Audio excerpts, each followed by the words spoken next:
सर्वांना माझा नमस्कार. माझे नाव धनश्री अमोल चव्हाण. वर्ग 5वा. आज रमाबाई यांची जयंती आहे. त्याबद्दल मी तुम्हाला 2 शब्द सांगणार आहे, ते तुम्ही शांतपणे ऐकून घ्यावे ही माझी नम्र विनंती आहे.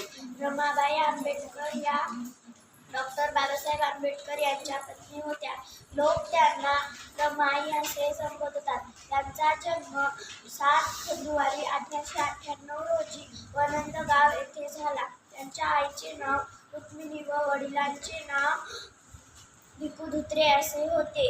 त्यांचा विवाह सन 1906 मध्ये डॉक्टर बाबासाहेब आंबेडकर यांच्याशी झाला.